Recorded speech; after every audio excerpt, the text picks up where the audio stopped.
Welcome to Life Happens, where Texans come to protect their legacy and prepare for the second half of life.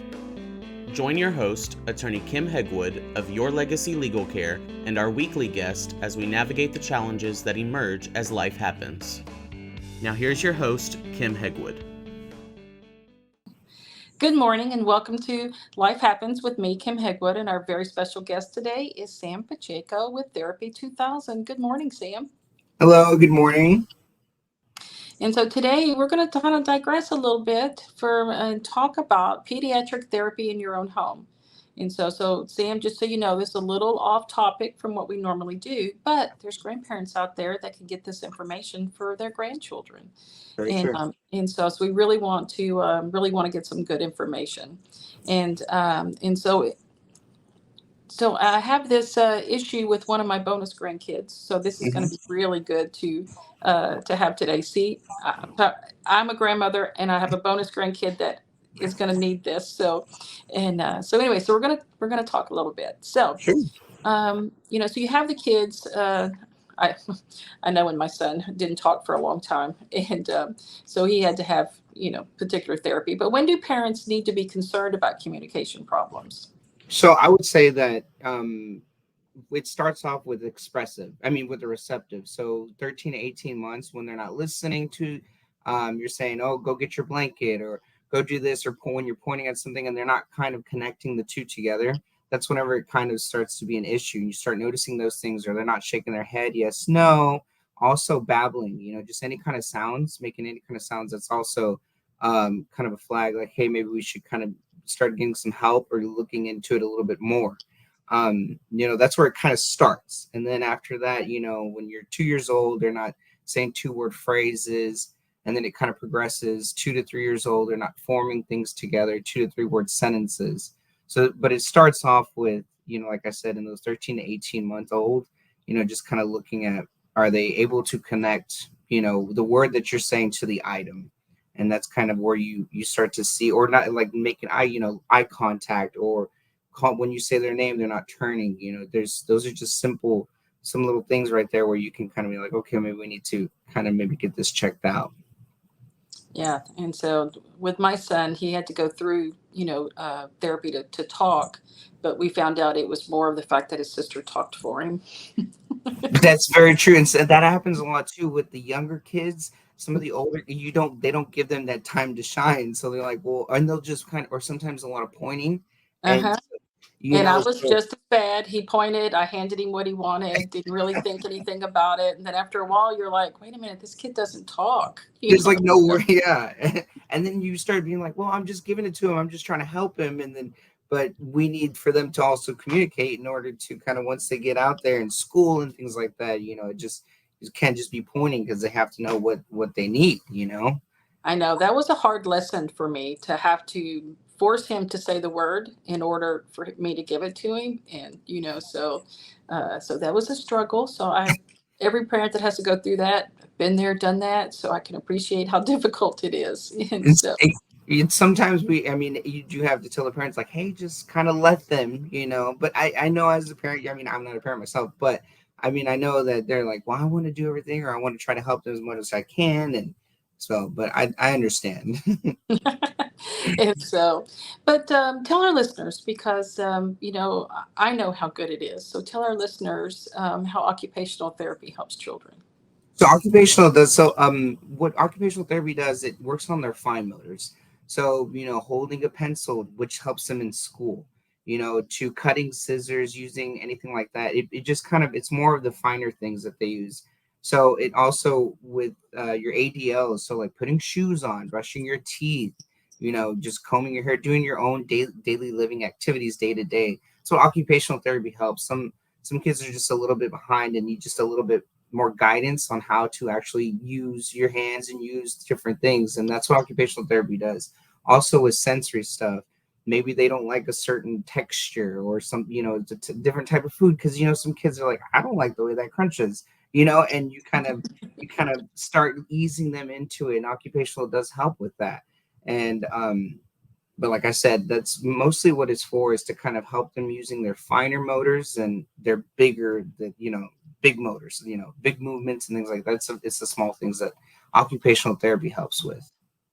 And so, and we see occupational therapy in older adults as well. So it's any age Right. can be very helpful. And so, And some kids I think like occupational therapy because it's like arts and crafts, it's the fun side of therapy. yeah, and I get most to draw definitely, pictures and yeah. triangles and stuff, and kids do like it, but it's just sometimes people don't understand. They don't know a lot of what it actually does and how it helps, and it just needs to, they need to know a little bit more. Most definitely.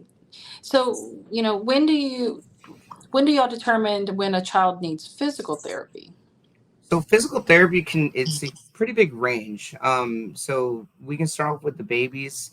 If they have some kind of, neurological thing when they're born, they kind of know that they're going to be needing some type of physical therapy just because their muscles and things like that are not, as strong as they should be. And as well as like plazocephaly and anything with any kind of cranial deformation, we kind of help with that. Maybe it's just that the baby's kind of laying on his head too long and can't really move his neck or move his body because you know how they have tummy time and things like that, and that really does help with the formation of the cranial. So, but then you have when you get older, the older kids, like what kind of determines them? Well, you have their gait. Maybe they're not walking a certain way, and it's gonna in the long run that'll hurt them, and also balance. A lot of these kids, they don't have a lot of balance, and what it does is it strengthening their core in order for them to walk correctly. All kind of goes together, when you have a strained their core, when you strengthen the core and then you walk it a little bit better, and it's in the long run is what it helps. Because I mean, once you get older and you see those things, you're like, oh man, if I didn't get the help that I needed a long time ago, I would probably be in a lot more pain now. And such good information. So, Sam, how long does a therapy visit usually last, and how often, do they need to go? Because I know this is a frequent question that probably a lot of parents have. Right. So usually what it starts off with is getting the referral from the doctor, getting a diagnosis with them. And then what we do is we do an initial evaluation. And that right there is where we determine how long the therapy is. So it's usually 2 times a week for 6 months. But depending on cases, it can be a little bit less. It could be, I mean, the therapy can be more than 6 months. So we do, after 6 months, we do a reevaluation.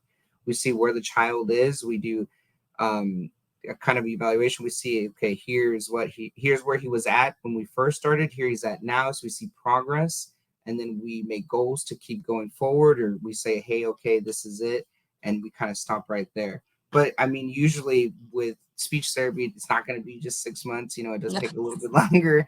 It does take a little bit longer than 6 months. Some of the PT does only take 6 months. Like when I was telling earlier about the torticollis and the plazocephaly, that sometimes that only takes a little bit, but with speech, it kind of does last a little longer. And depending on the diagnosis that they have, it'll just kind of keep going. So Yeah, about a year and a half, and about a year and a half, and yeah, so and yeah. I mean, and sometimes longer. yes, and we laughed and said, now that he's an adult, we made a mistake in teaching him to talk. So I heard that, like, it's just he didn't have any words at all, and now we just says everything, and then and I'm like, well, I mean, it's good, this is what yeah. we Oh no, it was truly good for him to be able to talk. But when they hit their teenage years, you're thinking, did I really do a good thing? So yeah. definitely. So no, it was great. I highly recommend those kinds of things because you see the results are just so phenomenal. And speaking of phenomenal results, I bet you have a couple of examples of patients that you've helped. I do. I mean, so I've been a therapist for about 12 years. So I mean, I've kind of seen it all. I've done the home and I've done clinic. Therapy 2000. We're at home, so we go to homes, daycares, and ABA centers.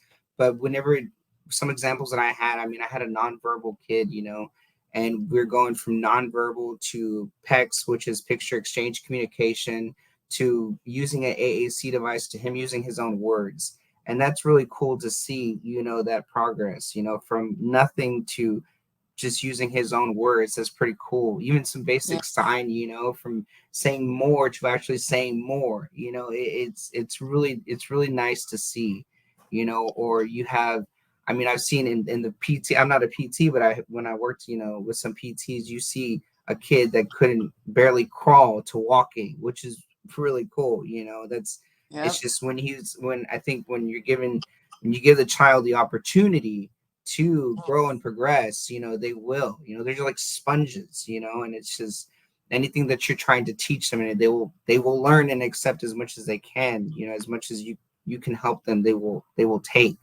And so, I mean, I really seen a lot of progress with kids, and it's just it's nice. It's great to see that you can help them out. So, and parents are always happy, Yeah. because like you said, like you mentioned earlier, you're like, well, he wasn't saying anything, and now they explode sometimes. Yeah. It's just it goes from maybe 20 words to 200. It's great. It's great.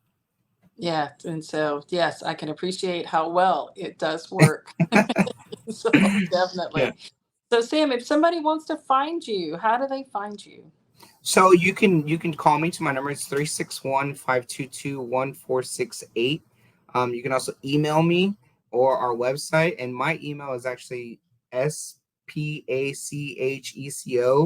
at greenappletherapy.com. That's Sam S. Pacheco at greenappletherapy.com. And then our website is www.t2000.com. So Perfect. And so this has been great, Sam. It's been amazing to have you on the show. Learned a whole lot, and we look forward to having you on again soon. I would like to be back on. Thanks for tuning in to this week's episode of Life Happens with Kim Hegwood. Be sure to tune in every Thursday at 10 a.m. wherever you listen to your podcast as we navigate through the challenges that emerge as life happens. The content of this podcast does not establish an attorney-client relationship or constitute attorney-client privilege, legal, medical, financial, or any other professional advice.